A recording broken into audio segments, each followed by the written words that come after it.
What is going on, folks? I'm back again with another instant reaction to the Vikings and the Bengals game. I mean, coming to this game, I really had high hopes um, for Jake Browning, but it just was a massive letdown, right? I mean, it feels like he had five turnovers, right? I feel like every time I look up, there was a turnover happening in this game. And what I wrote down here is the defense, right? From the Vikings side, the defense was all over this offense. And I wrote down um, just everything went right for the Vikings in this game, right? Every play they made really it went well, right? This is the best case scenario. They were off and running from jump. And every time I looked over, Isaiah Rodgers was punching out the ball. He was like, interceptions and just every single player, key player in this game cost you today. Jamar Chase had a fumble. Chase Brown, nothing to speak of. Right? The entire offense, there's really no one that we need to talk about in this offense. We hope they have a good game coming up in the next one here, but this one was very sloppy, and there's not. I don't know how much. I know I was a guy who was telling you go pick up Jake Browning.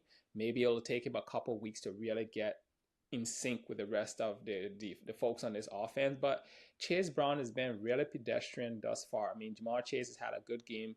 T. Higgins has had a good game. Chase Brown has been.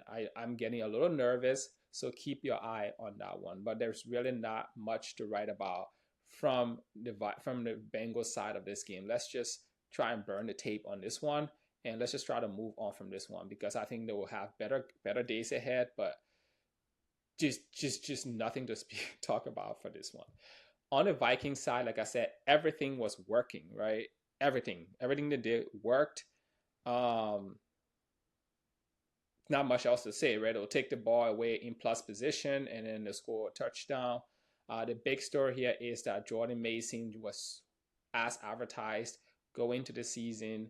We were drafting him high for this type of opportunity. We all felt that Aaron Jones was on his last legs, and if there was an injury, this is what we were expecting from Jordan Mason. They were in plus territory a lot, and they just kept running him, and he was just ripping off chunk yardage. Right, this is not like his most busy game. It was like what 16 for 116, but he was just big chunk yardage he was getting in that run game, and I expect this to continue. I would say behind him, I'll pick up Scott. He showed me some good things. I think as Cam Akers come up to speed, Scott is a guy to keep an eye on behind Jordan Mason while Aaron Jones is out. In the past game for the Vikings, I hope this continues, but Hockenson finally came to life, right? Jefferson is going to have these games. He's going to have his 75 yards. He's going to help your team stay afloat. I don't expect him to have really big games early on in the season. I think as the offense really gels long term, you can expect those big performances to come. But Hockenson here really, this was a breakout game for him to say, for all intents and purposes, right? 5 for 49 and a touchdown. I hope this is what we can expect long term, but also they had a lot more opportunities. I'm sure if we look at the possession time of this game, right? We'll see that like is heavily skewed towards the Vikings. They just had the ball way too many times, and it opened up an opportunity for them to be really efficient and get all of their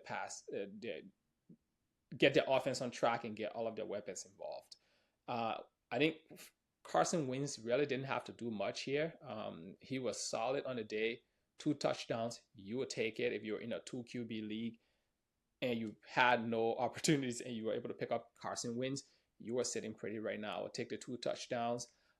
He really didn't do too much in the run game here, but he was just distributing, making sure everyone had the ball in the right positions to impact winning today. All right, that's it for this one, guys. I hope if you have Jordan Mason, uh, if you have Jordan Mason, you were sitting pretty, right? And I think that I would love to, right? So I think this is an opportunity for you if you want. You may have to like if you have like a star player who's underperforming, perhaps you should reach out to the Jordan Mason manager and see if you can, I don't know, swing something. Right now, Genty is struggling. All of the rookie running backs are struggling. So there's an opportunity here to sell, to get off some of those guys and see. I think there will be better days for those rookie running backs. So until then, though, like if you're like 0-3 and something like that, I'll go try to swing big for these type of guys and get your team kickstarted. All right, guys, that is it for this one. Let's just burn the tape for the Bengals. There's not much to take away from here. I think there will be better days. I look forward to what happens next week. And if you spend a ton of your fab on Jake Browning, my apologies. I think he came through late and he salvaged the day with one touchdown. I know I was one of those people who actually put down plus $60-$70 on Brownie, and I could barely get him, right? And so if you got him, you probably pay close to 100, and it still didn't help your team. But I think there are better days ahead. Stay strong. Look for opportunities on the waiver wire, and I will talk to you soon. Peace out.